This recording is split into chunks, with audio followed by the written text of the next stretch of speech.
नमस्कार, माझं नाव संग्राम गायकवाड, पत्ता कळंबी. गेले 3 वर्षापासून मी शेती करतो आहे बागायत. ह्या वर्षी पण बागायत शेती करतो आहे.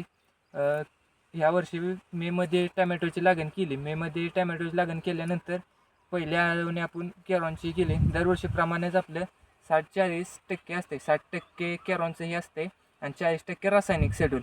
पण ह्या वर्षी असं झालं निसर्गाच्या ह्यानं, रोपं लावल्यानंतर 4 दिवसानंतर जी पाऊस चालू झाला त्यामुळं हे झाले आपले मर वगैरे काय कॅरॉनचे वापरल्यामुळे झाली नाही. रोपं लागून निघाली चांगली बॉसमुळे. आणि सेटिंग ही मालाचं बघू शकता तुम्ही. ही बघा घसच्या घस लागले ते टॅमॅटोचं. ही सेटिंग शेंड्याभोवतर आहे आणि अजून त्याच ह्याच्यात शेंडा पण चालू आहे प्लॉटचा. आणि पाऊस यावेळेस प्रचंड झाला. एवढ्या पावसात पण प्लॉट असा ही झाला नाही, रोगाला बळी वगैरे पडला नाही. आणि मालाचं बऱ्यापैकी मी बघितलं प्लॉटवरती आर्यमानच्या किंवा कुठल्या पण टमॅटोच्या असू द्या, खाली सेटिंग मालाचं माल फुगायला लागला की वर शेंड्याला ही सेटिंग ही होत नाही, सेटिंग ड्रॉपिंग होतं ही.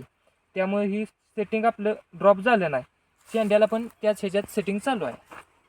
आणि जी काय आपण सोडतोय ती बऱ्यापैकी 90% तरी अपटेक होते लवकर झाडाला कॅरॉनमुळे.